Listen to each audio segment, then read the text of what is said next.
Fill her up. You're listening to the Gas Digital Network. Conceive, believe, achieve. Shut the f*** up. You're listening to Believe You Me with Michael the Count Bisping.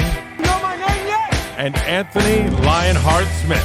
All right, on today's episode of the Believe You Me podcast, we are joined by was one of the hottest free agents in the sport of mixed martial arts. I am, of course, talking about Michael Venom Page. He was signed with the UFC, not with the PFL. What's going on, Mike? How you doing, buddy? I'm good, man. How are you, bro? I'm good, brother. I'm good.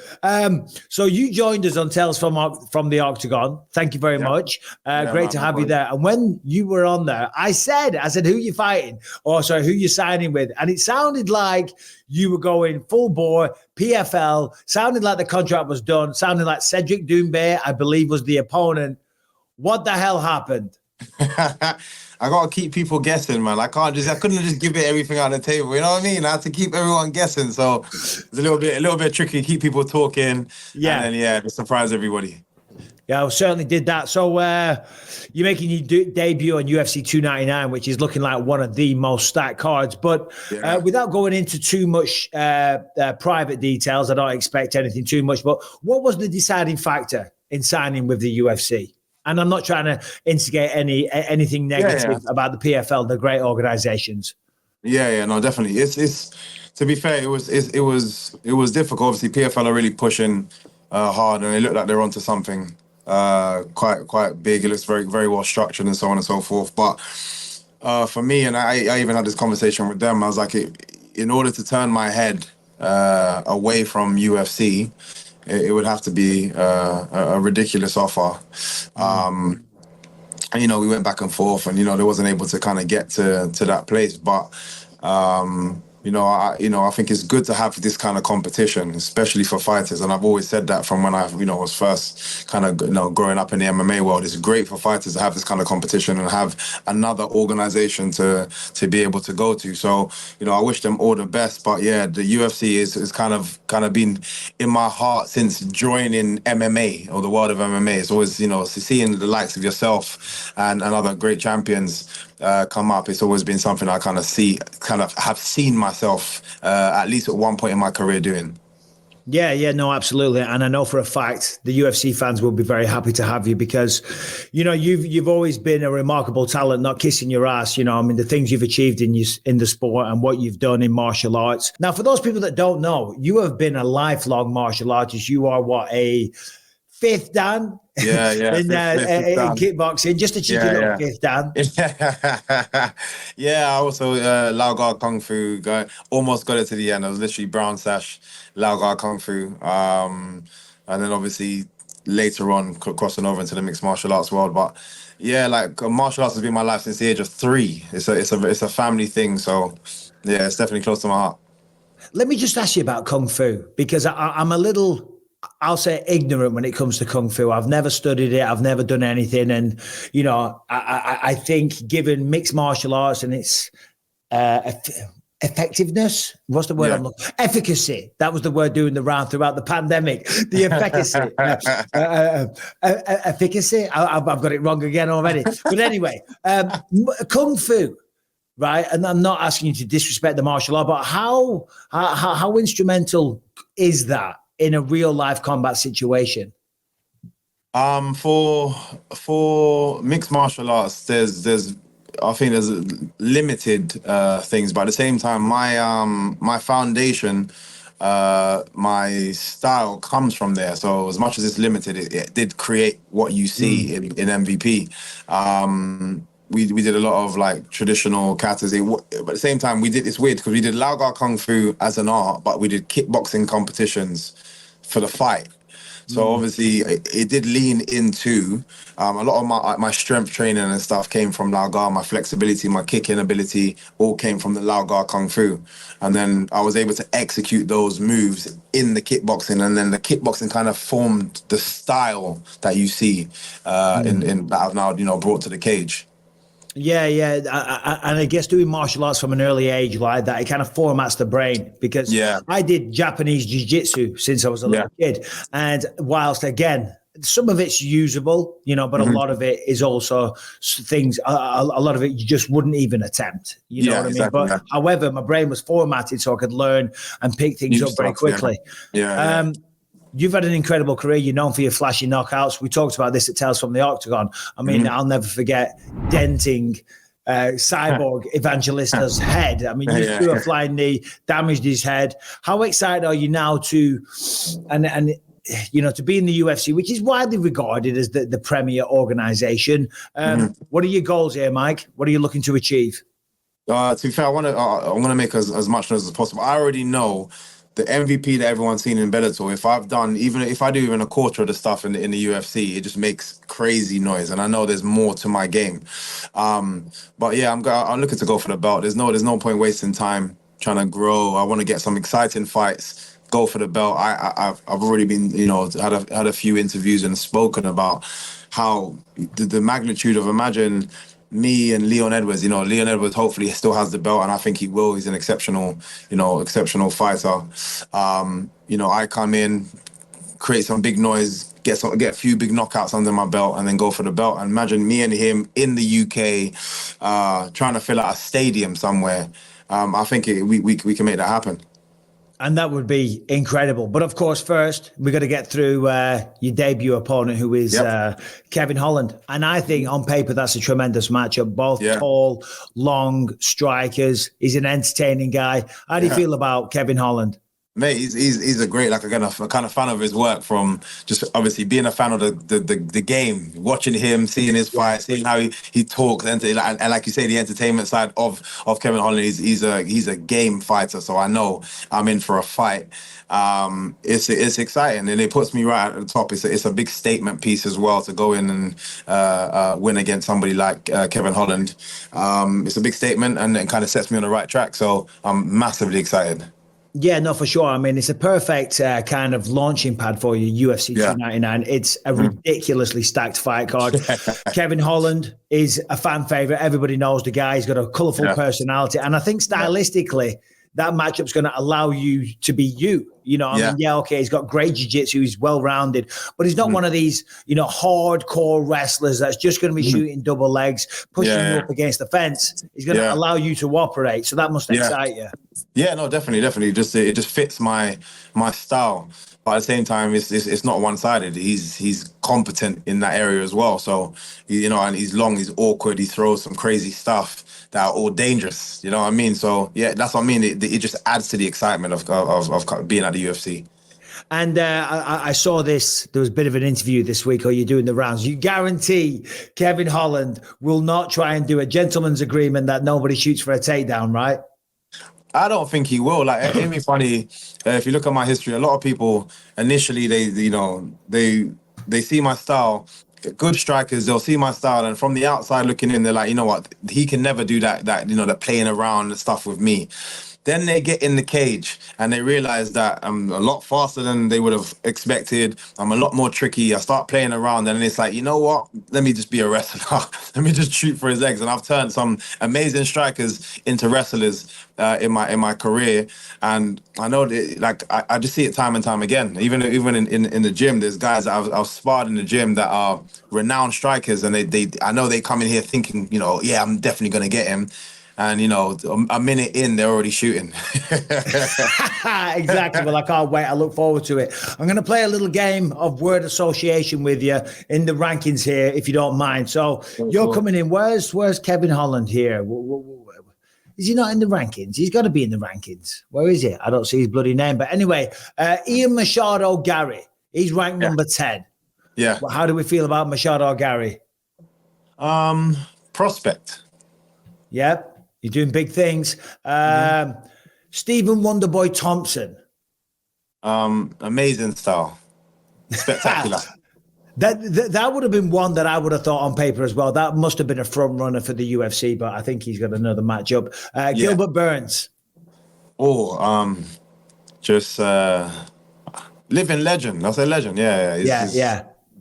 I've loved watching him for many years now, and still at the top of his game. So. Amazing. And he's one of the nicest guys as well. He's just a class act from start to finish. I've only met him once, but he's even in that interaction, you can kind of see he's just very respectful. Yeah. Obviously, The next fight for the belt, I believe at 170 is going to be Bilal Muhammad, Leon Edwards. Yeah. I'll say I favor Leon in that one. We've seen that one before. Yeah. I think other than yourself, Leon has the ability to go on and defend the belt many times. The one fly in that ointment, I believe, is Shavkat Rakhmonov. 17-0, 17 finishes. What do you think about Shavkat? Tough guy, but I see holes. I see a few holes there that can be exploited. Obviously, you can say it from the outside, but I see a few holes that can be exploited, and that's another exciting fight. Yeah, listen, you're always so humble, Mike. You know what I mean? You will not talk shit about anyone. And I love that about you, because when people watch you fight, you walk out and you've got so much swagger. You look like the cockiest bastard ever, but you back it up. But then when I first met you, I'm like, he's like the nicest guy. There's no controversy. You were probably like, what am I doing here at Tales from the Octagon? Because the London show got a bit out of hand. But the trash talking side of things, Mike, you know what I mean? That's a very popular thing these days. What do you make of the current climate? A lot of people are saying a lot of nasty shit these days. Yeah, personally, I don't like it. Obviously, that's like I'm bound to my martial arts heritage and how I've been grown. Like I bow and show respect coming into the gym, bow to my coaches, bow to leave the gym. I've just grown with that level of respect. And I don't mind the trash talking, a little back and forth, and it's a hyper fight. But I feel like there should be I feel like there was back in the day. There was like a gentleman's agreement that it stays amongst me and you, because me and you get to settle it in the cage. I feel like Conor McGregor's wave of like just how he exploded onto the scene, his personality, and I think everybody is drawn to what's genuine. That is genuinely him. But then you got the people that come up after him that try to replicate what he's done in hope that they're going to get the same traction, and then it just gets ugly. And I think it's those guys coming through now that's trying a bit too hard, and they're not being honest with themselves. And it's getting a bit, it's getting out of hand, a bit too disrespectful. Like there's certain things that I'm hearing, I'm like, if it's said to me, then I don't know if I meet you in the cage or I meet you in the car park. Like, and that's just honestly speaking. See, there it is. There's the real MVP coming out. When the PR agents aren't around, when your manager's not there, it's like, this said what? You touch on something there, Mike, because you've got a traditional martial arts background, as did earlier in the day, back when mixed martial arts first came around, we were all martial artists. Exactly. Yeah. Now it's kind of changed because the sport's got so big, and now it's 30 years old. There's people that see it on TV and they want to, they see it as a career path, as opposed to being a martial artist and then testing themselves and slowly grinding and thinking, I'll go to the UFC and go against the best in the world. What do you think about the current state of affairs in that regard? Because there is people now, they start off with the UFC in mind. Do you think there's been kind of a shift in the mindset and the talent of people? Yeah, there's definitely been a shift, but I'm hoping, and it feels like still a lot of the coaches are still around in terms of that they're still got a bit of the old school mentality. So as much as these guys are kind of joining with no background of martial arts, they are.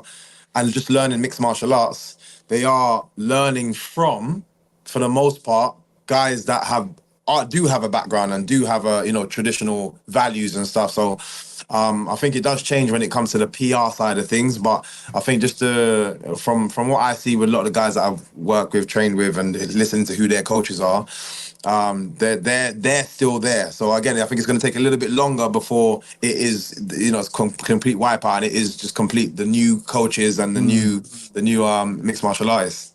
Yeah, the new generation, the George St. Pierre's and people like that. The slowly but surely, we're all getting too old. 36 years old now, though, Mike. In a perfect world, what is your trajectory? How many fights do you think it will take? Because you have got a big name. You've got an incredible record. You've done some incredible. You've had some massive moments inside a ring or a cage. For those people who don't know, you fought all over the world. You've done professional boxing, kickboxing till the cows come home. Only 2 losses in your storied career as well. What is the perfect path towards a title for you? perfect path. The defeat Holland, make a big statement, and if good enough, they I might be right there, but for the dangling, waiting for the title, or I have one more just to prove myself, and then again I'm back for the title. I mean, as you say, I'm in it for a good time, not a long time. So I'm looking to make noise and make steps very quickly. Obviously, spending a lot of time in Bellator and other organizations.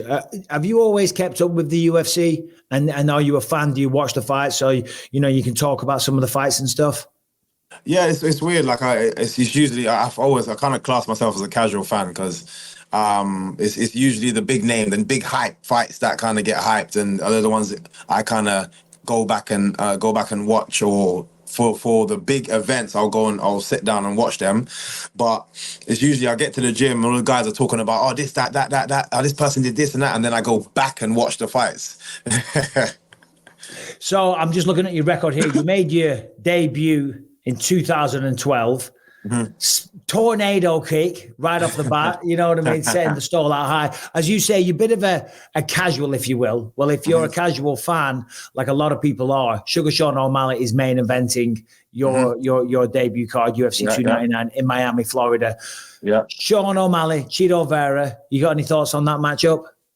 Yeah, to be fair, I think Sean O'Malley has just impressed me every step that he's gotten. He's kind of taken every step that he's gone forward, and every fight that he's gone forward, I've just been more and more impressed with him. His timing, his just precision, accuracy. He doesn't really waste too much. His setups. You can tell he's a very intelligent fighter. And even when I've heard him talk, I think it was on like Joe Rogan's podcast. And you can tell he really studies the art, like he really pays attention.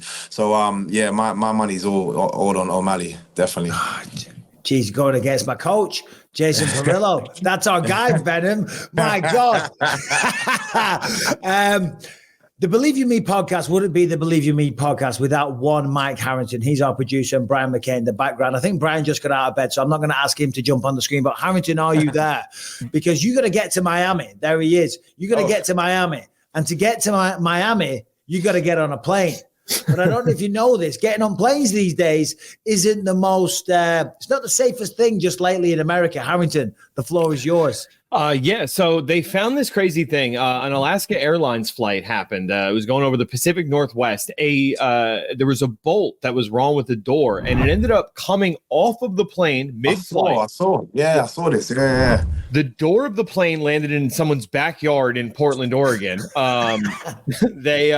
Someone's phone got sucked out of the plane. Somebody found it on the ground, still working and open to the Alaska Airlines, like where to get your bag part. So shout out to the iPhone. But they found when they made in China. Yeah. Dude, they looked at the entire Alaska Airlines fleet, and they found that 9 other planes were at risk of having this exact same thing happen to them. And in the wake of it now, the FAA is saying you shouldn't fly with babies or children on your lap because they're as much of a danger as that iPhone to be sucked out of the plane. I mean, they said, I saw on the news this morning, they said, there were several babies on that flight, but they weren't close enough to the door. Had they have been a bit closer, the babies would have been sucked off their lap. That's I mean, it's not funny. It's horrifying. What would you do if you're on a plane, Mike, and the door gets sucked off? It's a stupid question. You shit your pants.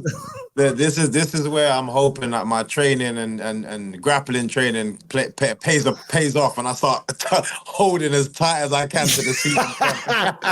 Get that seatbelt on. That seatbelt. Are you a nervous flyer, Mike? Not even the slightest. Not the slightest. I've been flying since I was too young, so I've never been fast. Yeah, no, it's mental, the state of things these days. Even the doors are flying off. Absolutely ridiculous. Yeah, no, I know. And then last night I saw there was some air traffic controller having an argument with a pilot. I saw it on Twitter. And now, granted, you can't believe everything you see on Twitter, but this air traffic controller was arguing with the pilot, who's been a pilot for 15 years. And this woman saying, no, you got to do this. And the pilot saying, no, that's wrong. And she says, no, I know it's correct because I've Googled it. To a pilot that's been flying 15 years, she's Googling the rules, man. The world's going crazy. That's crazy. The world is definitely going crazy, man. It's we're living in scary times right now. Scary times, my brother. So, back to the fight with Kevin Holland. What do you? How do you think this fight plays out? Again, I think you know what, if he's such a tough guy. It's always definitely hard to decipher. But I just see me just dissecting him, landing a lot of precise, very powerful shots, which will make him want to kind of change his game plan. Instead of trying to stand there and strike with me, he may try a few other things. Once that fails, if he attempts to go for these things, he might run into a knee, he might run into a punch, he might run into an elbow, and if he still doesn't fall over, I just see him being a hot mess by the end of it when they raise my hand. Oh, a hot mess by the end of it. Let's go. I love Kevin Holland though as well, so shout out Kevin Holland. He's a great guy. The grappling side of things, Mike. How do you think you'll fare? Because the UFC, a lot of wrestlers in there, a lot of Dagestanis, a lot of powerhouse Division 1 All-Americans. You know, how is the takedown defense, Mike? And it's just going to force me. It's just going to force me to out of my game. You know what I mean? There's I got a few bad habits, and it's due to the style, unfortunately. So if I was solely wrestling, I'm fine. If I'm solely doing grappling, I'm fine. Due to the style, how my stance is in play, it can play a little bit of it changes the kind of the way I have to do everything. But it just forces me to out of my game and kind of correct those mistakes and fix those things, and that's it. You know, if the thing is, people first and foremost find it hard to even get to me. You know, I've been in the cage many a times and they struggle to even get to my legs just because of the movement. But if they do, again, it forces me to out of my game. Yeah, I think that's what people don't realize. I'm trying to think. There was a fight recently. Who was it? Oh, Colby versus Leon. And people were saying he's not shooting.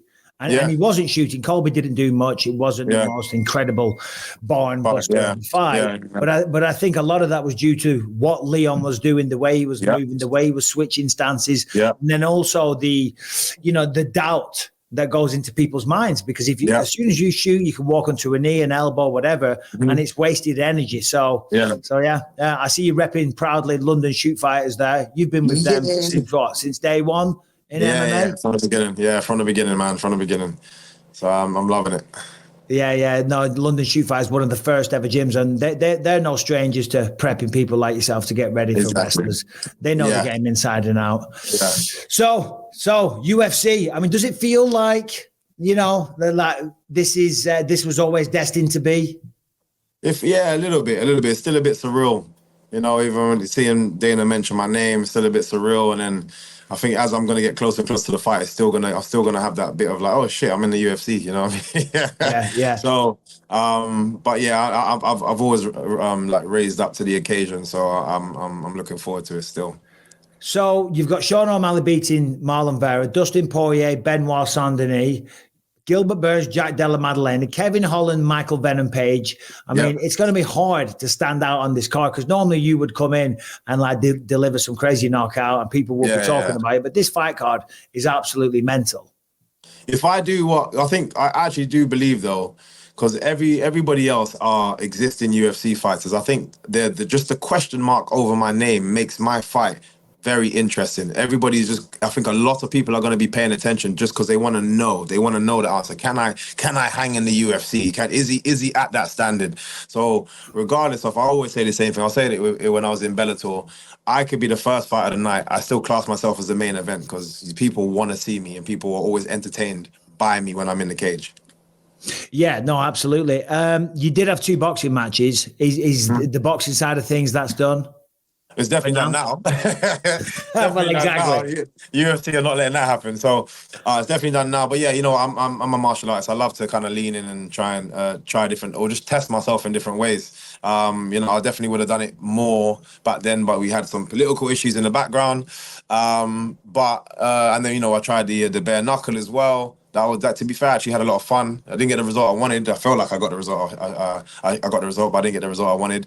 But I had fun. Like I always like to push and challenge myself. But for now, the main challenge is the UFC now. Like, and can I get to the top? Yeah, of course. You're talking about the fight with Mike Perry. I mean, Mike Perry. If there's one person on planet Earth that is suited to bare knuckle, it is that man. He's an absolute animal. Definitely, he's found his place, and it's nice because I do like him. He's a great character, cool guy. So yeah, he's found his place. It's kind of nice to see him, regardless not necessarily making the success that he wanted in the UFC. He's now fallen into this thing that is just perfect for him. Yeah. Now another thing that stuck out to me when I did meet you finally in person was the size of you. 6'3". You're a big dude making 170 pounds. That's going to be a pain in the ass, Mike. Yeah. To be fair, for some reason, I don't know what it is about. Everyone says it, even in the gym. From 1 week, I look massive, and then the second I know I got a fight, all of a sudden they're like, "Wait, how have you lost that much weight?" My body just like, "Yep, we're ready to go," and I've never found it too much of a struggle at all. So this is why I've kind of continued to stay in that. Obviously, they say as you get older, it gets harder, and I have felt that a little bit, but even still, I managed to make it. You know, it's funny because I used to kind of experience the same thing, because when I knew I had a fight coming up, all of a sudden my appetite wasn't what it was and things like that. And I think that was my brain subconsciously just taking over everything in my body, because I knew I couldn't, go out and be binging and eating crappy food. Yeah, exactly. I had to have a think amount of calories. So I just my brain was sending subliminal messages. Yeah. I don't know how that works, but, as a martial artist, you could probably... Mine is a powerful place, man. So yeah, I definitely believe in that, and I just let my body because I know it's happened before. I just let my body get to work, and I've never missed weight. Yeah. So this time next year, Michael Venom Page, Leon Edwards in a stadium in the UK. Do you know Leon? Do you have a personal relationship? Yeah. I definitely know him, and as I say, I don't feel similar to what we were talking about earlier. I don't feel like we need animosity to necessarily build a fight. We're both prize fighters. We both got an established name. If I go and do what I know I can do in the UFC cage, we're gonna make some noise, and people are gonna be looking for this fight. We just need to just touch hands, rock it out, and then hug afterwards, regardless of the result. Let's go. Yeah, I would love to see it. Well, listen, Mike, no doubt you're getting ready. How is preparations coming along? Tough, man. My coach is on my neck. He's not messing around. When do you fly out to Miami? They're trying to finalize that now, whether they want me to go out a little bit earlier. But to be fair, because my family are there, I go back. I literally just came back from there. I never really have any kind of jet lag and stuff going to Miami, so I might not need to acclimatize. So maybe just be the week off. Yeah, it's not bad. What is it, 5 hours, something like that? Well, listen, Mike, we'll let you get back to it. I'll let you get training. Thanks for your time today. Thanks for joining us on Tales from the Octagon. Did you enjoy yourself? Oh, he's gone. He's fucking out of it. Oh, there he is. Yeah. I was like, he's not messing around. He's got a training session to get to. Hey, thanks for joining us in London, mate. I hope you enjoyed yourself. Man, listen, I always even the first time I came down, love listening to your story. It's very inspirational in terms of what you had to go through to kind of get to the title. And I feel like you've even, I think I said it to you, I feel like you found your place. You're so comfortable on stage, man. It's just, you got such a great presence, great energy, great character. It was a blessing to be there. Thank you for inviting me. No, you're the man, Mike. All the best against Kevin Holland. Sadly, I won't be there, but I will be watching, Mike. Big fan. Lot of respect. And thanks for your time.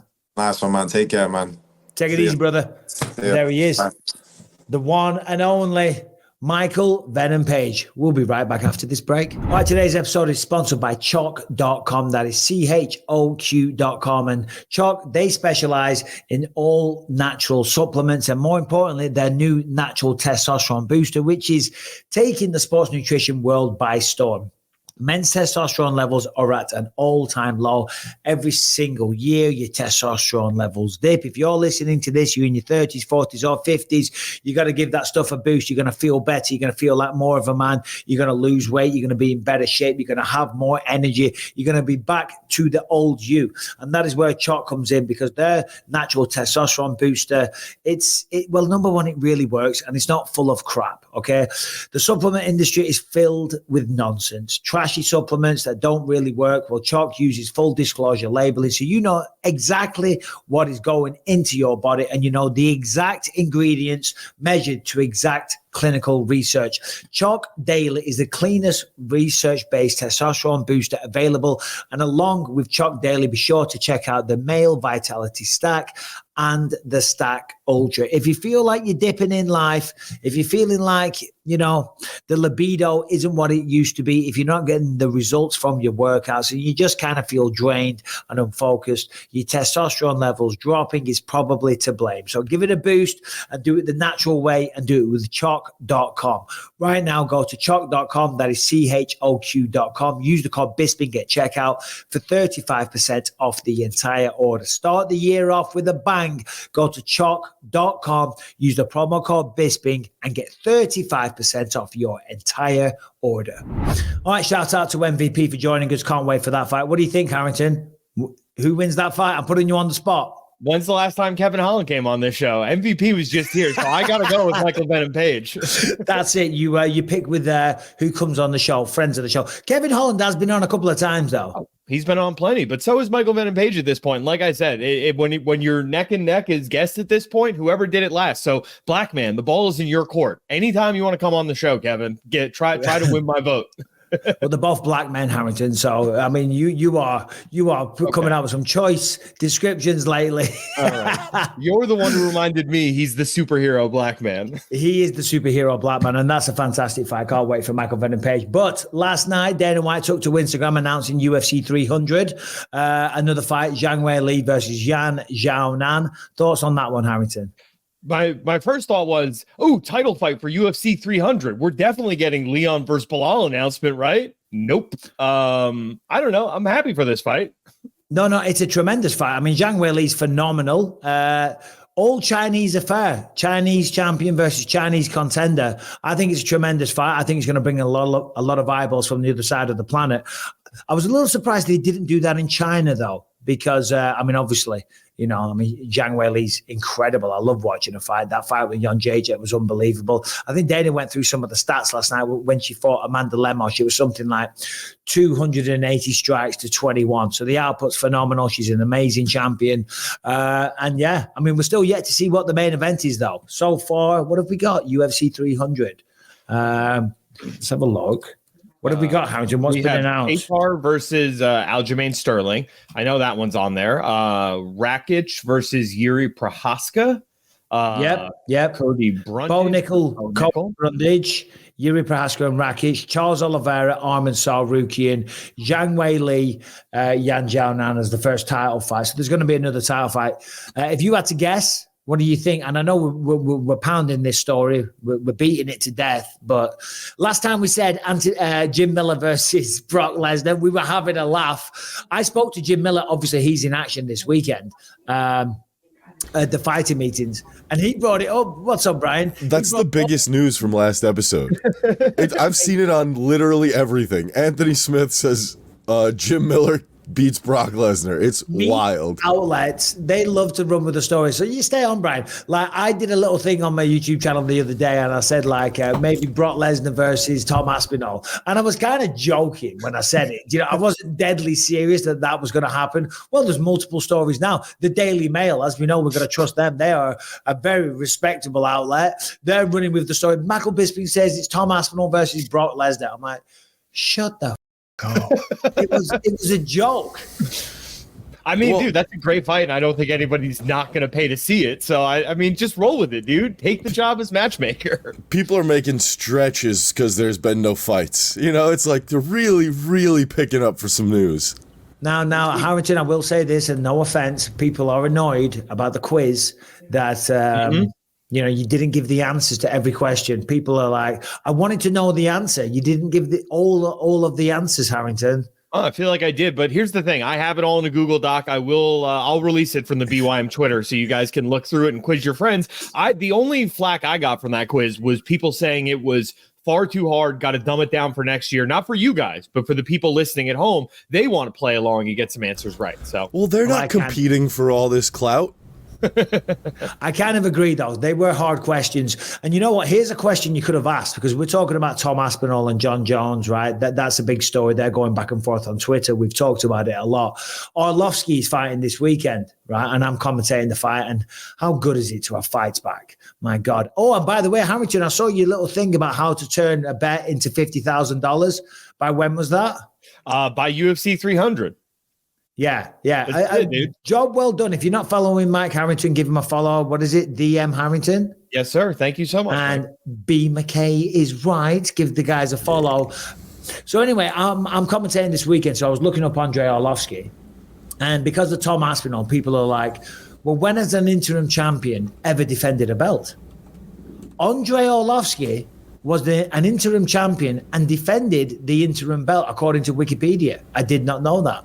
Wasn't Renan Barão's entire run an interim champion as well, if I'm not mistaken? Because Dominic Cruz was out. I think he defended the interim belt against TJ, and then eventually TJ got graduated. As far as I remember. But it's not that crazy to defend an interim belt. So I would, I wouldn't look past that at all. Did you see that Jon Jones came out and basically said, listen, I've done everything I can. I don't need to prove myself. And he kind of alluded to retirement. If you can just pull up that tweet, Brian, if you get a chance. But what did you think of that, Harrington? Well, I mean, I don't like somebody like Jon Jones, who I know is like a student of the fight game, right? Like he tweets almost as much as Conor McGregor during these UFC events. So for him to come out and say, I don't know who 50% of your resume is, when Andre Arlovski's on that resume, get out of here, Jon Jones. Like you are selling wolf tickets with that one. Now, hold on. Listen. Arlovski's about 97 million years old, right? He's a legend. He's a future Hall of Famer. He's a former champion. He defended the undisputed champion as well. Oh, here's Jon Bones Jones. Yeah, I'm terrified. Wasn't that one? No matter who would have won that interim championship, the narrative would still be the same. The GOAT is getting older now and he's running from fights. 36-year-old lifelong champion starting to contemplate retirement. What a chicken. Yeah, it wasn't that one, Brian, but all good. Never mind. What was I going to say? Yeah. Look, listen, I said if Jon Jones doesn't fight Tom Aspinall, and he's got to get through Stipe first, granted. If he doesn't, the narrative will always be that he was avoiding him. And a lot of people have come out in the comment section of my YouTube channel saying, no, love you, Bisping, but disagree with you completely there. What are your thoughts on that? Well, I mean,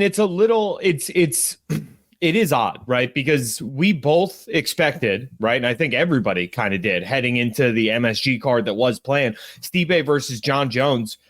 I feel like we kind of expected to see at least one of them retire, if not both. So now, because someone's been injured and there is an interim champion and there is quote unquote someone to run from, like that person at the top of the mountain who has a belt who isn't Jones or Stipe, that just puts the target right back on him when he might have made that decision 8-9 months ago that he wants Stipe to be his last fight ever.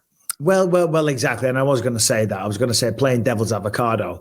Just because someone decides to retire doesn't mean they're ducking somebody. I'm just saying that casuals, would come to that kind of conclusion. But still, Jones is a legend. Hamilton, big MMA story. What have we got? Throw something at us. All right. Well, I mean, just want to give you some props. Because last episode, when the announcement came out that Arman Tsarukyan was fighting Charles Olivera, you said, that's setting off some sensors in my head. I think Islam is about to fight Justin Gaethje.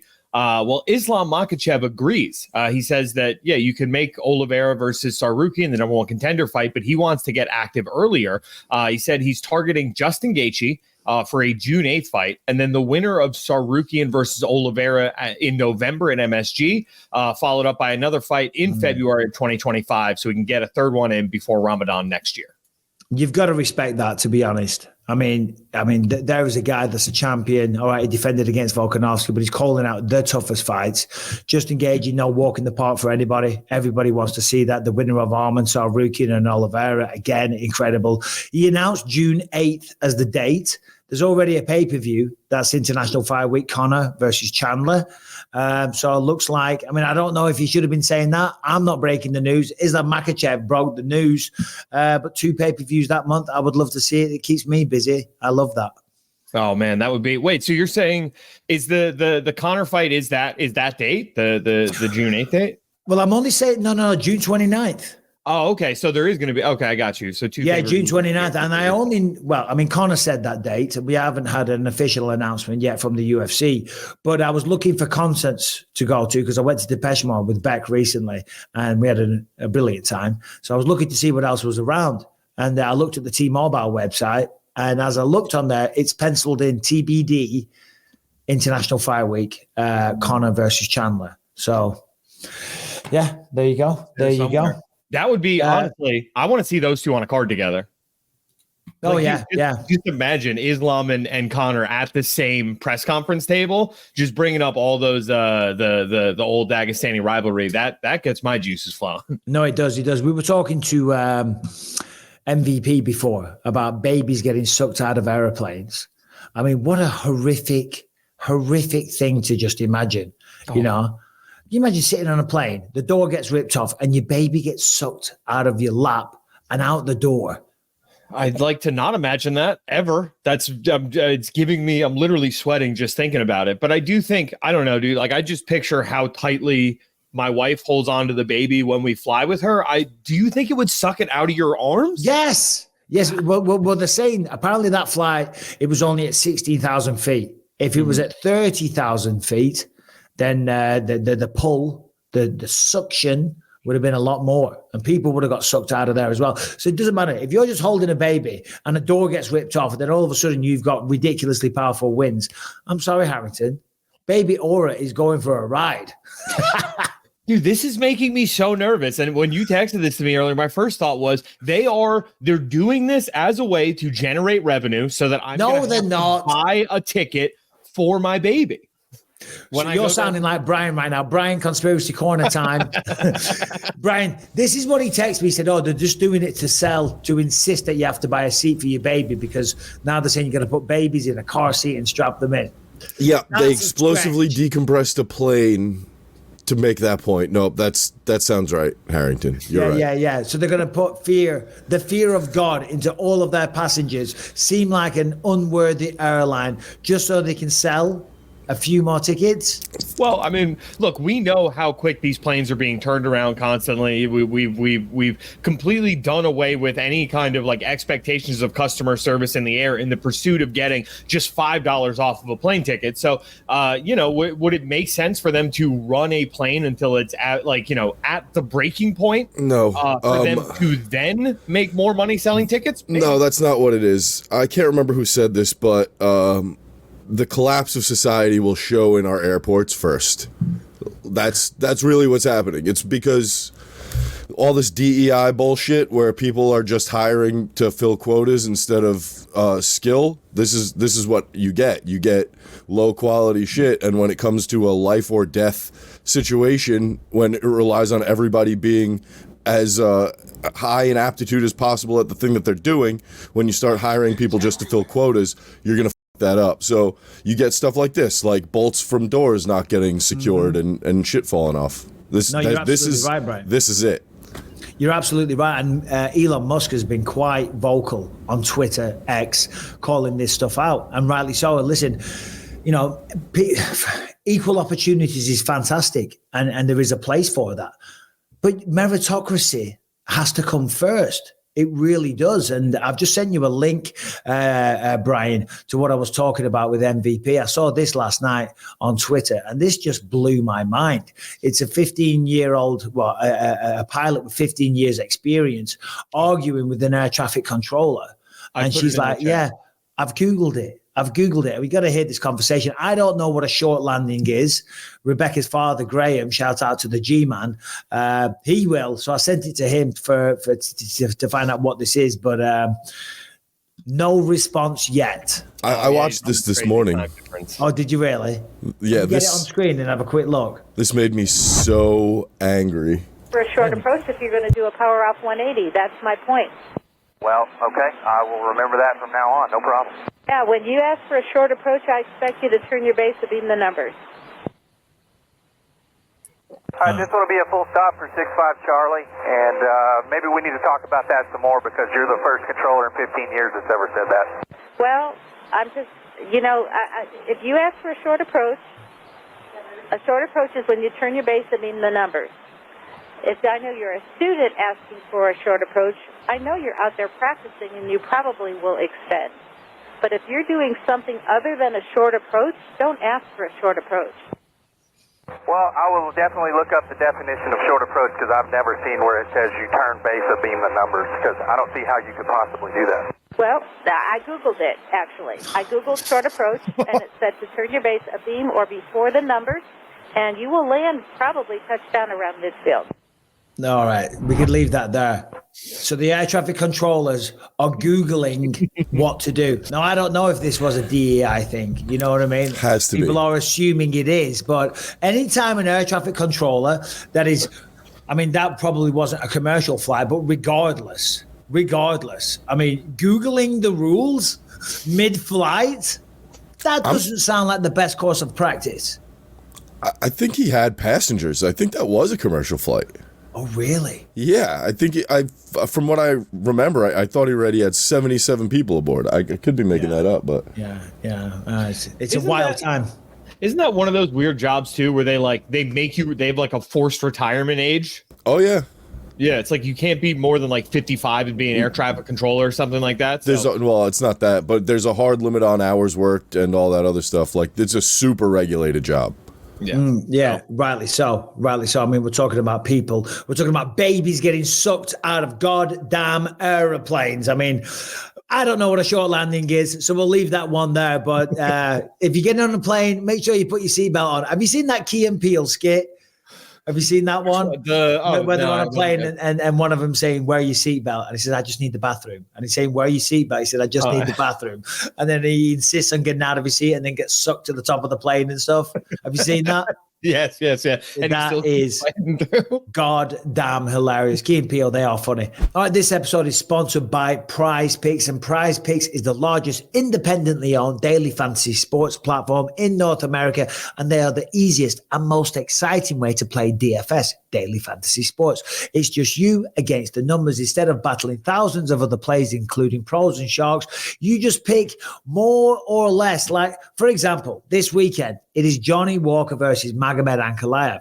In that fight, will Magomed Ankalaev score over or under 1.5 takedowns? Will he land over or under 1.5 takedowns? I'm going to say over. It's 5 rounds. There's my pick, but don't come at me. Also, the co-main event, Manel Kopp. Will he score or land over or under 65 significant strikes? See, there you go. It really is that easy. You can turn $10 into $250 with just a few simple taps. PrizePicks offers weekly promotions also that can lead to big payouts like Taco Tuesday. PrizePicks discount select player projections of up to 25% to provide even more value. And PrizePicks now offers Apple Pay for quick and easy deposits into your account this year. So what more are you waiting for? All you got to do is go to prizepicks.com/believe. Over or under 1.5 takedowns for Magomed Ankalaev, over or under 65 strikes for Manel Kopp. I mean, it couldn't be that easy, right? It couldn't be easier, in fact. I could read this a bit easier. Sorry about that. Go to prizepicks.com/believe. Use the code BELIEVE for a deposit match of up to $100. One more time, prizepicks.com/believe. Code is BELIEVE for a deposit match of up to $100. All right, Harrington, I would be remiss if I didn't mention that your background seems to have miraculously somehow changed. Yeah, we figured out the miracle of teleportation here, so we're rocking and rolling with this show. Yeah, I'll tell you what else is rocking and rolling. Mike Perry. Mike Perry, as Michael Venom Page said, I mean, the man's incredible. What he's doing in bare knuckle is phenomenal. And there's a little video doing the rounds of him trying to secure a fight with Nate Diaz. Mike Perry, Nate Diaz should be on UFC 300. He said there's no one to fight. Like, hi. You trying to go make 75 grand, Mike? I got Mick Maynard's number. I'm going to call his ass and be like, put me and Nate on 300. Dude, do it. Call him right now and tell him you want Nate on 300. It's not Mick Maynard. It's Hunter Campbell. What's up, you lunatic? Nate Diaz says there's no one to fight on UFC 300. I'm saying me and Nate, y'all can bring me back for the little purse, but then throw in the PPV points, and then we can have a great show for UFC 300. I got a better idea. Oh, I've got a better idea. Why don't you stop calling me mid-podcast whilst filming me and recording me to do a fight negotiation? And by the way, why does Mike Perry look like, I don't know, a poor man's, who is it? What's that film? I was going to say Juice Bigelow, Male Gigolo. It's not that. No, Leaving Las Vegas. Oh. No, Boogie Nights. He looks like the character from Boogie Nights or something. Mike Perry, the porn star. Mike Perry, Nate Diaz, call me stupid, but I kind of like that fight. Yeah, why wouldn't you? I mean, it's a fun, dynamic fight. It's a guy who, two guys who have names outside of a belt, right? Like that. If you're talking about like a BMF division, which you would consider, Nate Diaz like a front runner to fight for that first belt, Mike Perry certainly cut from that same cloth. Yeah, and I think, what Mike Perry's done is incredible, right? And I think he's gathered a lot of fans. You know what I mean? The people that he's beaten, Michael Venom Page being one in a close fight, Luke Rockhold another. Who else did he? Oh, Eddie Alvarez. Just recently. That was a goddamn war as well. Yeah, I like Mike Perry. He's a wild man, but he's a great guy. I'd like to see him back in the UFC, even if it is just one fight, two fights, whatever, against Nate Diaz. But Nate Diaz, though, came out this week. He's going to be boxing Jorge Masvidal by all accounts. Yeah, that's what it looks like. Somebody was saying there was a early March date on the calendar for it. So, Jake Paul, I know, came out and poo-pooed it. He's like, "Oh yeah, big news. Nate's going to box Jorge." It's like, well, no, kind of though. well, Jake Paul's calling out Nate Diaz constantly for a mixed martial arts fight. Do you know what I mean? So, I'll tell you what. Nate Diaz, Jorge Masvidal rematch in the UFC. I'd rather see that than a boxing fight. No disrespect to Nate Diaz. He didn't look all that in that boxing fight against Jake Paul. Kind of let himself down in that one. Mixed martial arts, though, that is his forte. That's what he's best at. And a rematch with Jorge Masvidal, who's now coming back. I'd rather see that than Ben Askren, if I'm honest. Right. So like that was Hunter's actual response, because I went and watched more of that clip. He said, you should convince Nate to come fight you in BKFC. And Perry's response was, no, Nate doesn't want to do that. He wants to use his jiu-jitsu again. So it's like, I couldn't imagine, I couldn't imagine anything like it making sense to eliminate that ground game from your next fight with anyone. So hold on, you've seen the whole thing. Yeah. So Hunter Campbell suggested that he fights Nate Diaz in bare knuckle. Yeah, and he said that he's offered it to Nate, and Nate is not interested in doing bare knuckle. So basically, Hunter wasn't interested whatsoever. Well, Hunter did have some follow-up questions. He's like, what else does your deal have? Like, and Perry said he can go do anything. Campbell did clarify. He's like, so anything else bare knuckle related would have to be through them. And Perry was like, yeah, I think that's the case. But he said, I'm leaving the door open. Okay. Well, you never know. Mike Perry could make a return, and I, for one, would like to see it. Nate Diaz failing. Masvidal failing, Mike Perry. Who else you think? I mean, it seems like he's itching big time to get back into UFC. Right. Like we were supposed to get that Nate versus Poirier fight at one point, and that made a ton of sense to me, but he's now matched up against Saint Denis. Yeah. So it's like the only guy is Justin Gaethje, but you got the champ calling him out. So I think that takes precedence over a Nate Diaz call out any day of the week. 100% with that question. So anyway, it's a lot of if, buts, maybes. It's just Mike Perry having a laugh, being silly, calling Hunter Campbell, and probably wasting the time of a very busy man. And should we talk about something? Committing a crime in the process. You can't call someone and be like, hey, and just put an interview out with them and not tell them they're being recorded. Yeah. Well, I don't think Hunter's going to give a shit. So what definitely is happening, though, is that the UFC is finally back after a 4-week hiatus. Feels good. I'll be leaving. I'll be packing shortly to go to the airport, flying into Vegas, commentate these fights. Main event, Johnny Walker, Magomed Ankalaev. It seems we should have went through this on Monday with Anthony, because if anybody knows these two and who, would have some insight, nobody knows better than Anthony Smith. Of course, fell short to both of them, but Anthony will be back. No doubt about that. But I spoke to both of these guys this week. If you recall, just a quick refresh, the fight ended very quickly, 3 minutes, 13 seconds, illegal knee to a downed opponent, Magomed Ankalaev. Kneed him in the face. He said, where are you? The doctor did. He said, I'm in the desert. They called the fight off. So obviously we have fighter meetings, and I spoke to Johnny Walker about it, and he said on the night when he got kneed in the face, being a fighter, of course, he wanted to continue, and he was actually initially annoyed with the doctor's decision. But then he went on to say that after the fight, his neck, his jaw, his collarbone, everything kind of just clammed up, and he was in a lot of pain. The best thing for him was that the fight didn't continue, even though at the time he did want to. In hindsight, he agrees with the doctor's decision. Now, when you look at that fight, one of the key takeaways for me is that Magomed Ankalaev did push him up against the fence, did kind of initiate a takedown, did have Johnny Walker on one knee. Of course, that's when he kneed him in the face. But he couldn't complete that takedown, right? Johnny Walker came to the UFC ridiculously explosive. unpredictable, you know what I mean? And that's kind of why he was so successful. Even hurting himself in his post-fight celebrations. The man is a wild man, that's for sure. But he has been improving. He's been with John Kavanagh now over in Ireland for about 4 or 5 years. He's married an Irish woman. His English is perfect. You can have a full-blown, normal speed conversation with Johnny Walker. His English is absolutely bang on. And with John Kavanagh and the other coaches that he mentioned, you know, the kind of forming the base of fundamentals, because I think in the past he was doing it of course, some training, but sheer athleticism, you know what I mean, to be honest. And now he's kind of learning the fundamentals. Got to be careful that you don't take away the wildness that made it successful in the first place. But he was doing a good job of stopping that takedown. Magomed Ankalaev couldn't force him to his back. And I think now coming into this one, that's going to allow Johnny Walker to be in kind of a positive place, you know, because when you're fighting a Magomed Ankalaev or anyone from Dagestan for that matter, you know, you're fearing the wrestling, you're fearing the takedown. So therefore it causes you to clam up and not have the output that you typically would with your striking. Well, I think we might see Johnny Walker go out there and be a little more reckless, a little more free with the striking, with the kicks, with the output. And we could see a very, very exciting fight. Yeah, I mean, he's a very, very hard man to keep down, especially with that frame, right? He's just so lanky. It's hard to lock down, those limbs. He's just so big for the division. So I do see it like that was my read going into the first fight was like, even if Ankalaev can get him down early on, I don't know that he can keep him there and work his kind of game plan where he does like to smother guys. He likes to break their will, sap their energy. Johnny Walker does not seem like that kind of guy. Like he is just going to keep getting up and coming at you, throwing absolute bombs, until he cracks your chin. So I don't know. I do like his chances of going into this rematch.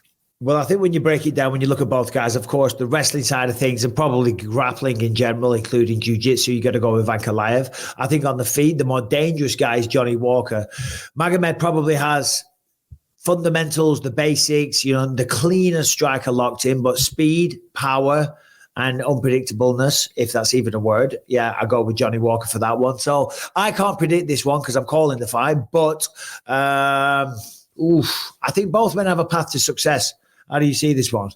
Yeah, I mean, like I said, I was on Walker the first time out. I don't see any reason to change my prediction there. But I mean, that first fight was a little bit iffy, right? Ankalaev was able to impose his will just a little bit, but I don't know. I want to see what Walker looks like towards the tail end of that third round, because I think his gas tank issues that were a thing early on in his career have kind of been mitigated a bit, and he's still bringing heat on his punches in the third round. I've seen Ankalaev wilt at the very tail end of third rounds as well.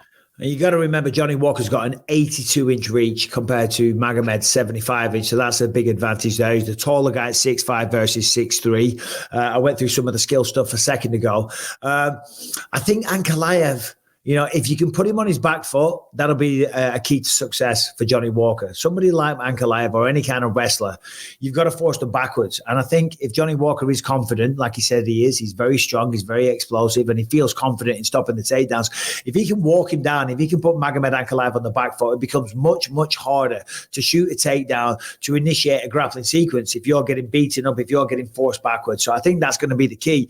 And probably for both men, who can force the other guy backwards? For Magomed, that obviously pushes Johnny up against the fence and initiate takedowns like that. And as I said, for Johnny Walker, if he puts him on the back foot, it makes him hard to even start grappling in the first place. So what is your pick? Sounds like you're going Johnny Walker. Yeah, I think I'm gonna take Johnny Walker. I don't understand why the odds are as wide as they are when I've seen Johnny Walker take on wrestlers before, and he's had as much success as anybody else. So I'm gonna go with the haymaker.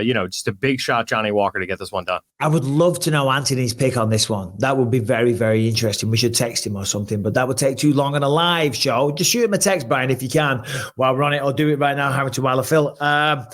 Yeah, good fight. A lot of people are picking Magomed Ankalaev, and a lot of people have him as the champion. Both of these guys feel that a win here puts them either next in line or one fight away from a title fight. With the light heavyweight division, Alex Pereira, he's probably going to fight Jamal Hill next, right? So I would assume the winner of this is in a very good position to challenge the winner. What do you think? I mean, it depends, because it's like, the Jamal Hill thing is, I as far as an Achilles goes, to me, that's a 1-year injury bare minimum. So that means he wouldn't be ready to come back until, July of this year. That feels like a long time for Alex Pereira to be on the shelf, given how active he's been. So you could be looking at a number one contender fight in either this. Well, hold on. Remember, when we did the podcast in November, Jamal Hill was training then. Right. And Jamal Hill had lost weight. So, I don't know, summer, May, something like that. There's nothing booked pay-per-view wise as May. We know April's UFC 300 and maybe even Islam, according to what he says, but there's nothing lined up for May. That's another 5 months from now. You know what I'm saying? So yeah. I think Jamal would be ready for then if Pereira wants to wait. But outside of that, so you got Magomed Ankalaev, you got Yuri Prochazka at 1, of course. Yuri's just lost. Jan Blachowicz, is he going to fight lined up? Yeah, he is fighting. No, he was supposed to fight Rakic, but then he got hurt. So no, he doesn't have a fight lined up. He's injured. Yeah, well, they ain't going to do that. They ain't going to do that anytime soon. No offense, because the first one was a bit of it wasn't the best fight. Johnny Walker's there at 7. Nikita Krylov. Yeah, probably. Yeah. The winner of Jamal Hill and Alex Pereira, or as you say, you never know, depending on Jamal's return, maybe the winner of this gets a title fight. Right, especially because Yuri versus Rakic is the only other one, but that's all the way at UFC 300, So it's like this is the only fight between two top contenders in this window. Yeah, interesting. So, co-main event, Manel Kape taking on Matheus Nicolau. That's a rematch. Manel Kape lost the first one in a very, very close fight. Could have gone either way. Since then, though, Manel Kape has looked fantastic. Last time out, took on a short notice, what was it, Felipe dos Santos? I'm just looking at Felipe dos Santos, David Dvorak, Yargas Zhumagulov, Ode Osborne. 2 stoppages, 2 decisions. And then that's when he lost to Matheus Nicolau and his UFC debut, Alejandro Pantoja. Now, Manel says that those 2 losses initially were because he was still transitioning from fighting in a ring out in Japan to fighting in a cage in the UFC. And there probably is some validity to that. It does change things up, certainly when it comes to wrestling and defending takedowns and getting back to your feet. However, I think it's probably more than likely you just fought Alejandro Pantoja, man. Pantoja is brilliant. Nicolau's a very, very good fighter as well. Did you know, though, I didn't know this until I spoke to Manel yesterday. In that first fight, Manel Kape detached the retina of Matheus Nicolau in the second round. First round, a lot of people probably don't remember it. Obviously, I've watched it again. Wasn't much output from Manel. Matheus Nicolau won the first round. Second round, Manel went out there way busier, landed some big shots, hit him with a brutal uppercut. And then Nicolau said to me yesterday he had a detached retina, had surgery to repair that. And in the third round, he was blind. So I said, well, obviously I know a thing or two about detached retinas. I said, are you not nervous going into this fight with the guy that detached your retina last time?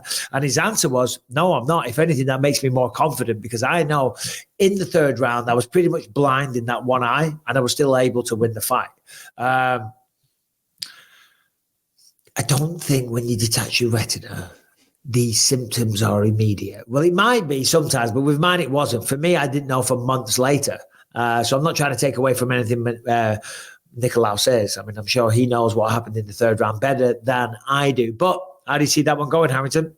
I mean, I had, I did a little video on this yesterday, as you talked about earlier in the show. And I went back and watched the first fight. And on the night, had it scored for Kape. Watching it on the rewatch, I had it scored for Kape. So to me, he's already gotten it done the first time out. He needs the judges to agree with him. He has so much power. And I did look at that idea of transitioning from the other organization. He was fighting at 135. So the Pantoja fight and the Nicolau fight were his first 2 fights at 125 in quite some time. I think he's figured out a way for his power to translate now at this lower weight class. And that's going to be a real problem for Nicolau because he saw it at the very beginning. Now he's going to see the finished product. So I mentioned it earlier. You did an Instagram video where you turned, how much was it into how much? So the goal is to turn $50 into $50,000.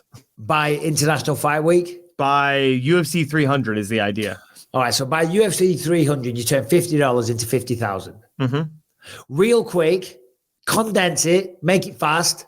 Explain to the believers how they can take $50 and turn it into $50,000 because we're talking about this. I'm sure they want to hear it. I'll give you $100. Yeah?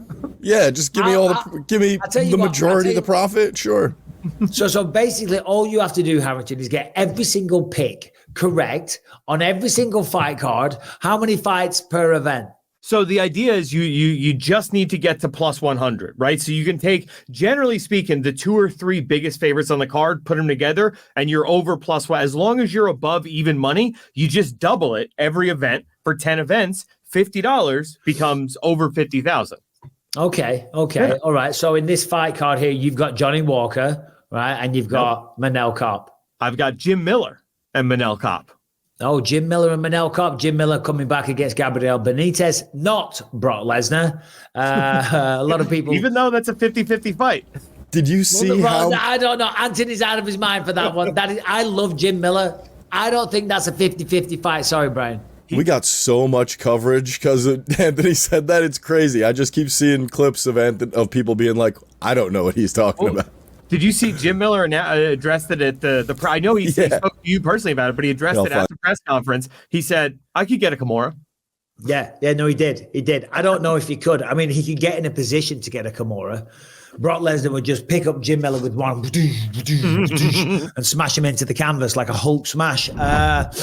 Hold on, here we go. Good job, Brian. I'm going to start a petition, and I don't know if he's going to do it. Oh, but sorry, this is a different clip, I think. It is. I want this is the Bruce Buffer. Bruce to introduce me as Jim Miller at UFC 300. Bruce Buffer will not do that. Bruce Buffer will not. Bruce Buffer is too much of a gentleman and he values his brand and reputation. I mean, listen, Bruce Buffer, of course, he swears here and there, but I don't think he'd do it. That would be awesome, though. Jim Miller! I got a compromise, maybe like a freaking. Jim Miller taking on Mario Batista and opening up the main card. Phil Hawes versus Bruno Ferreira. Also, Jim Miller fighting Gabriel Benitez, and Ricky Simon and Mario Batista. That's a good one to watch as well. Mario Batista's on quite a roll right now. He is very, very good to watch. What is it? 5 wins in a row. Damon Blackshear, Guido Canetti, Benito Lopez, Brian Kelleher, and Jay Perrin. 5 decent names. 3 finishes out of that 5, taking on, as I said, Ricky Simon, who dropped his first ever main event against Song Yudong in his last fight. Phil Hawes versus Bruno Ferreira. That'll be a fun one as well. And of course, the prelim headliner, the man that's been going for a million years, Andre Arlovski, going up against Waldo Cortez Acosta. Now, you won't know probably the name unless you're a hardcore, Waldo Cortez Acosta. If you watch the Contender Series, you will do. If you really, really follow the sport, you'll know the guy. He comes from, where is it? Caribbean island.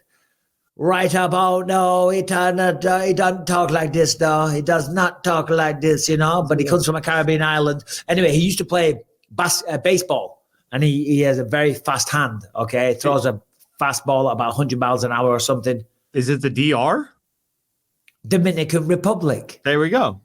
There you go. Thank you very much. He's got a can of Red Stripe in one hand and a baseball in the other.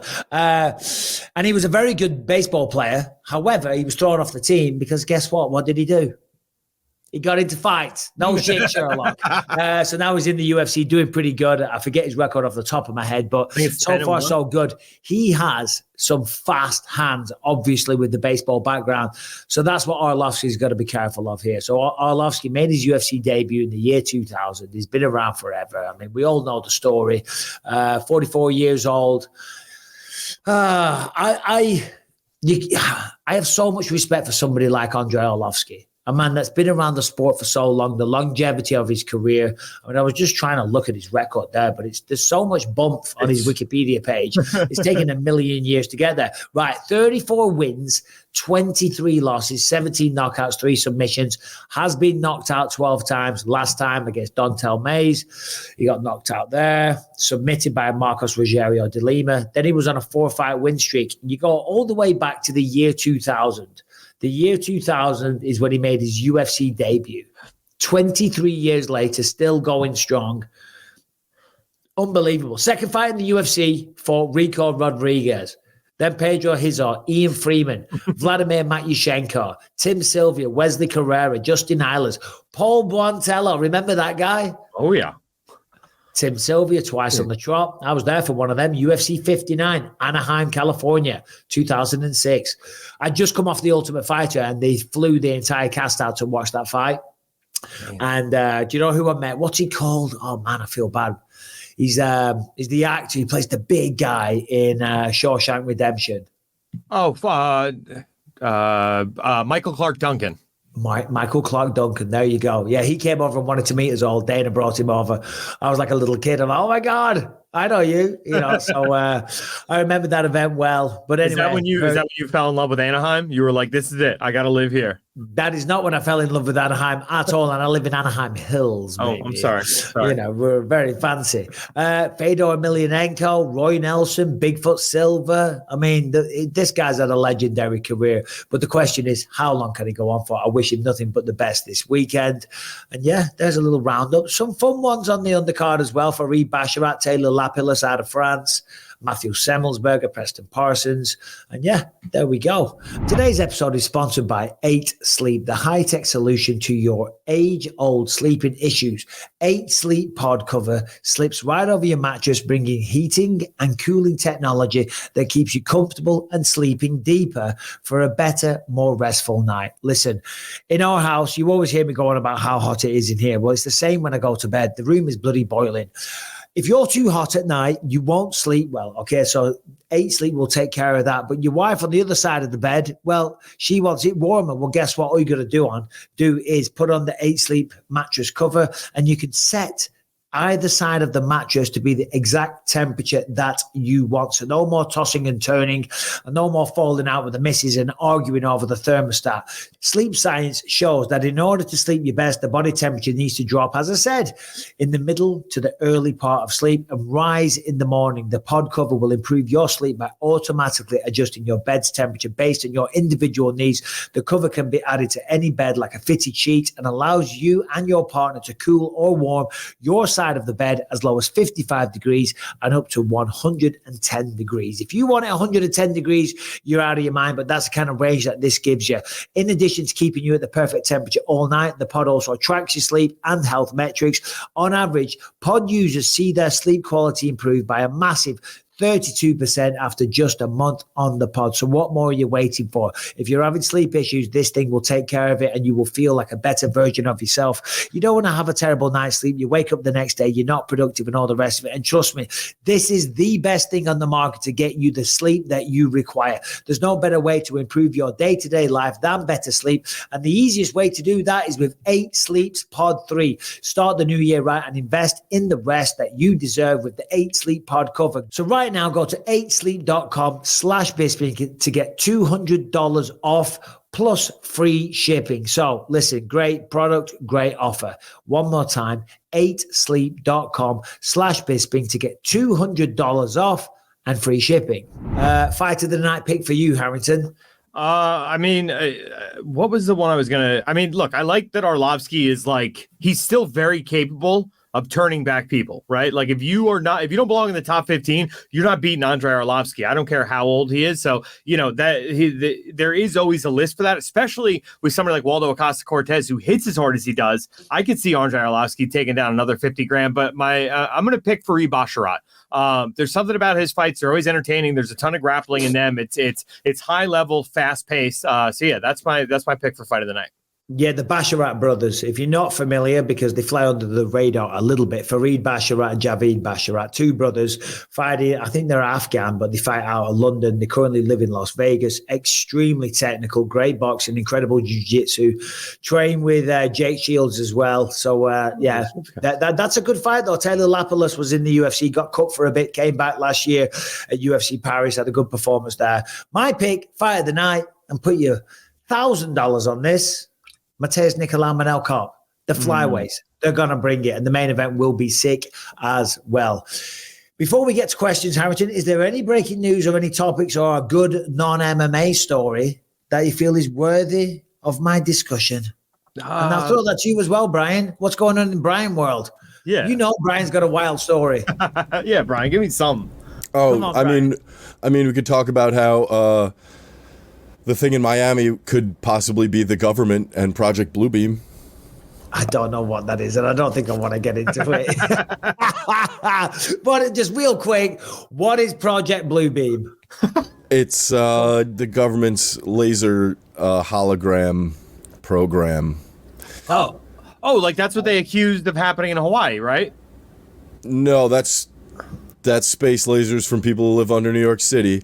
What I'm talking about is, it's like a projected, like realistic projected holograms from space. Okay. It's a deep rabbit hole to dive down. But yeah, that's why I said real quick, and we won't go there. I tell you what, speaking of New York City though, Brian, seen a lot of unrest going on there. What's going on with all these tunnels that they found? Yo, that is such kids getting kicked out of school for the immigrants. There's a lot of wild stories going on right now. The people in the synagogue were trying to cement up the tunnel that they had underneath their building there, and then they got caught because they were trying to fill it with cement. Why did they have a tunnel dug in the first place? That's a good question, Michael. That is a good question. And we are on way too public of a channel for me to start speculating. All right. No. I'm serious. That was not a loaded question. I literally have no idea. You look at Twitter. You know the For You section on Twitter is wild. It's insane. Like, because I didn't realize. I was like, what are all these crazy accounts and all this mad shit on my timeline? And then I realized I'm on the For You, not following. You go back to following now, though. It's so boring. You know what I mean? So, we just had a 3-mile run. You know what I mean? Whereas you go to For You,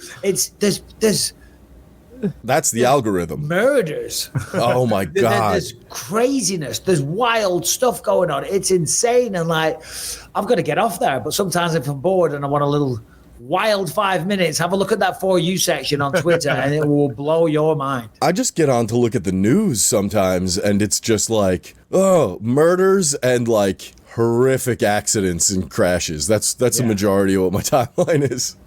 Yeah, we should play a game where we pull our phones out and just pull up our For You section. But we're not doing it because that gives you an insight. That's danger. That is dangerous, baby. All right, if you have a question, please send it into bympod@gmail.com before you start, Harrington. Anthony Smith will be back on Monday. We're going to review Magomed Ankalaev and Johnny Walker 2. Going to go through all the big news, etc., etc. But yeah, send your questions in bympod@gmail.com. And if you're listening on Spotify, wherever you find podcasts, make sure you subscribe to the show. Leave us a 5-star rating, positive review. It really helps out on all those platforms. If you're watching on YouTube, make sure you subscribe to the channel and you hit that notification bell to find out whenever a new video drops. And if you want to catch over 500 episodes you can't find anywhere else, completely ad-free and totally uncensored, head to gasdigital.com. Use the promo code BYM. Get a 7-day free trial. Check out over 20 great shows on the network. Boom. All right, so we got a question here from Milutin. I think he's from Serbia. My name is Milutin. I'm from Serbia, and I have a question for you. Before that, I want to thank Anthony for being open with all of us, with expressing his feelings, thoughts on the BYM. It's really an aspect of your show that, we don't get only the fun part, but we also get the real life experiences and, let's say hardships, right? The question is, what do you think would change in fights if the fighters don't know who they're fighting, basically? Like, let's say you get information, hey, you're fighting a wrestler or you're fighting a kickboxer. So you just know that your opponent will be a wrestler, but you don't know his special techniques, his special combos, or whatever. And Harrington, I want to say something in my language that means I love you. Puši kurac, jebem ti materu pičku jedna. Tu. Thank you. Dude, there was a spit at the end. The spit at the end really sold me. Millerton, I love you too, brother. What, you don't love me? Jesus Christ. I'm very, very annoyed by this. Yeah, that was very open of Anthony. You know what I'm saying? And I think that, that's what, as a fighter, you got to be open like that. You don't have to, but I think it does serve you well to just be honest. You know what I'm saying? Because what else can you do? You can't lie. You can't bullshit. You can't put out a tough guy persona and say, look, listen, I was doing so great, or whatever it may be. It isn't going to change a thing. Everybody saw what happened. You just can't give up on yourself. And I thank Anthony for being so open. And I think a lot of people do as well, because I think it is good for other people that are going through tough times to see somebody like Anthony, alpha males, being vulnerable and showing that, hey, listen, life sucks. Life gets you down. I was thinking about this the other day. Life is hard, and life is already hard, right? Just to sustain yourself and live and have a roof over your head and pay the bills and deal with drama in your day-to-day life. And then I don't want to be cliched about this, but people looking to be offended. Life's already hard enough. Why are you going to seek out extra shit to make your life hard? You know what I mean? So thank you, Militan, whatever it was. I'll tell you what, I think he might be onto something here. Because how would it change fights if we didn't know the opponent? Well, you would have to prepare for every eventuality, which I guess in some ways would result in better fighters. So that's the short answer to that question. But what I like the sound of is, though, you pick 16 fighters, 8 fighters, you have a tournament, and you train, and only on the night they do the first round, and you don't know who it is. They pick the names out of a hat, and you have no idea until you're about to make your walk or whatever, or on the night they announce it. So you have the first round like that, and then you have the second round, and again, you don't know who you're fighting, because whoever makes it to the next round, they pull those names out of a hat as well. Hey, probably a little bit silly and definitely a bit gimmicky, but it would be fun.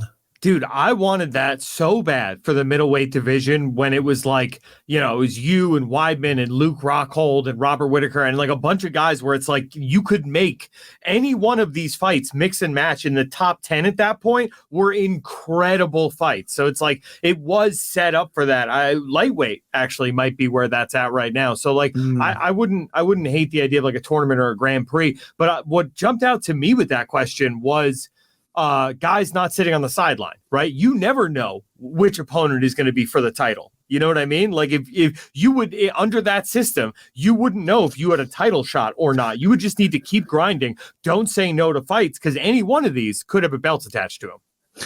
Yeah, I mean, it would never happen in a big league promotion like the UFC. You know what I mean? Because it's too structured. The structure and there's professionalism there and there's rankings there. But just for also promotion.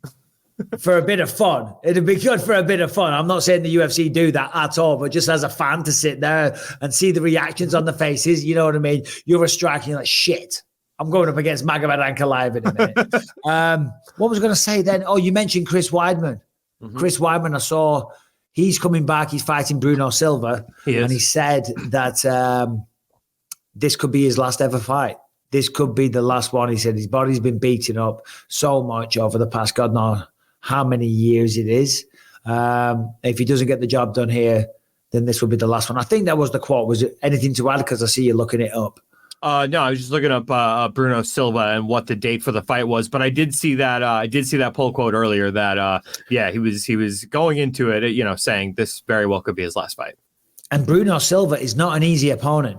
Bruno Silva, he doesn't have the recognition, if you will, or a high ranking. I don't even know if he's ranked, to be honest. But am I right in thinking that's Israel Adesanya or not? Alex Pereira. But up against Bruno Silva, they went to a decision. Bruno Silva is a very powerful striker, very explosive as well. The path to victory for Chris Weidman will be to use the wrestling and take him down, but that's a hard path. When you're Chris's age, he's got to be what? 40 by now? He's got to be almost 40. Must be. I'm 44 for crying out loud. You know what I mean? So he's got to be at least 40, something like that. What's it say? 39 turns 40 in June. Yeah. So 39, a lot of wear and tear, but I wish him all the best. Right. What else have we got, Brian? All right, so we got a question here from Joseph Bowling. Hey, Michael and Anthony, it's Joe from Maryland. Quick question, who do you think will break out in 2024? Title contender, superstar, win the belt, whatever. I got 2 names to watch out for. I'm going with Sean Brady and Jalen Turner. Thank you. Well, thank you very much. What's his name from Maryland? Joe, I believe. Did I nail that, Brian? Joe. Nailed it. Nice. Old Joe from Maryland. Well, Jalen Turner's already kind of broken out, Joe, because he's like top 10. Right? He's been around the top 10 for a while. He fought on the pay-per-view well over a year ago. He had a close fight with Mateusz Gamrot, right?